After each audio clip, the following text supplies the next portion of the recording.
জেলা এবং উপজেলা নির্বাচন কর্মকর্তা সম্পদ। আসসালামু আলাইকুম স্যার, আমি মোহাম্মদ শওকত আলী, উপজেলায় এবং আমার নির্বাচন কমিশন সচিবালয় আমি মোহাম্মদ আতিকুল ইসলাম, জেলা নির্বাচন অফিসার। ইন্টারনাল ডিসকাশন হবে। আমি চাই যে আপনাদের যদি ফুটেজ নেওয়া শেষ হয় তারপর আমরা সংস্কার কমিশন যে সুপারিশ দেবেন সরকারের কাছে, এটার কন্টেন্ট সম্বন্ধে আমরা এখনও অবহিত নই। সুতরাং এটা নিয়ে কাজ করার এখনও আমার মনে হয় সময় আসে নাই। যেটা আপনারা শুনে থাকবেন হয়তো, আমাদের প্রধান নির্বাহী মাননীয় প্রধান উপদেষ্টা তার 16 ডিসেম্বরের বক্তব্যে আমার মনে হয় একটা ধারণা দিয়েছেন, এবং তিনি যেটা বলেছেন যে এই কমিশনগুলো যখন তাদের প্রতিবেদন দিবে, আমি আজকে যেটা জানি যে আজকে হয়তো কয়েকটা কমিশন প্রতিবেদন জমা দেওয়ার কথা, আমরা তো এখানে দীর্ঘক্ষণ আছি, 4টা দিয়েছে হয়তোবা। তো এই কমিশনের প্রতিবেদন পাওয়ার পরে একটা জাতীয় ঐক্যমত গঠন কমিশন তিনি গঠন করবেন, যেটার প্রধান হবেন তিনি নিজেই, সেটাও তিনি বলেছেন। এবং সেই ঐক্যমত গঠন কমিশনের অন্যতম প্রধান এবং প্রায়োরিটি কাজই হবে নির্বাচন সংক্রান্ত বিষয়াদি নিয়ে একটা ঐক্যমতে পৌঁছানো। এটা 16 ডিসেম্বরের বক্তব্যে তিনি বলেছেন। সুতরাং আমরা আশা করছি যে ওখান থেকে আমরা একটা ডাইরেক্টিভ পাবো, এবং ওখানে যে ঐক্যমতটা হবে সেটার আলোকে আমাদের যা কিছু করণীয় আছে তখন আমরা হয়তো সেটা নিয়ে কাজ শুরু করব। এটা মাননীয় প্রধান উপদেষ্টা 2025 সালের ডিসেম্বর থেকে শুরু করে 2026 সালের জুনের মাঝে একটা উইন্ডো বলেছেন। আমরা আর্লিয়েস্ট ডেটটাকে ধরে নিয়েই এক ধরনের প্রস্তুতি নিচ্ছি।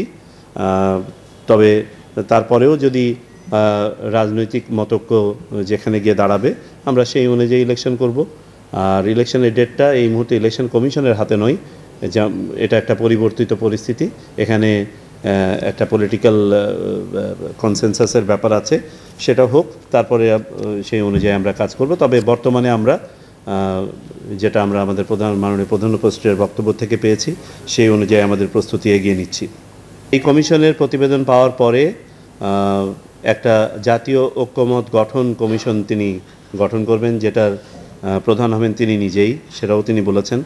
এবং ঐক্যমত গঠন কমিশনের অন্যতম প্রধান এবং প্রায়োরিটি কাজই হবে নির্বাচন সংক্রান্ত বিষয়াদি নিয়ে একটা ঐক্যমতে পৌঁছানো।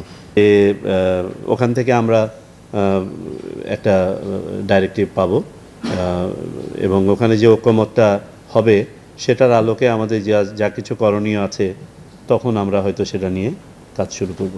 আমাদের এই যে পরিবর্তিত পরিস্থিতিতে ভোটার তালিকা সম্বন্ধে বিভিন্ন ধরনের সন্দেহের অবকাশ আছে বিধায় যাচাইকরণের পরে রিফাইন্ড আবার একটা ভোটার তালিকা, যেখানে হয়তো কিছু একটা সাপ্লিমেন্টারি তালিকাও এসে যাবে যারা বাদ পড়েছিল তাদেরকে সন্নিবেশ করার পরে, সেটা তখনই পাবো যখন আমরা এই যাচাইকরণ কার্যক্রমটা সম্পন্ন করতে পারবো।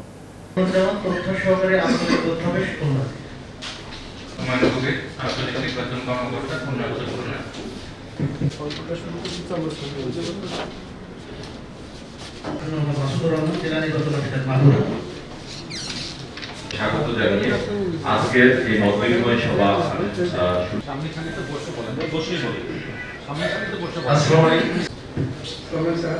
আমি হারাজি বেনজির আহমেদ, আসসালামু আলাইকুম স্যার, মিস্টার জর্জ।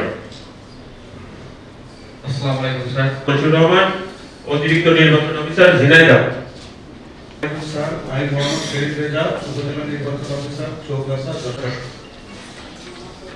আসসালামু আলাইকুম স্যার, আমি হারুন রশিদ।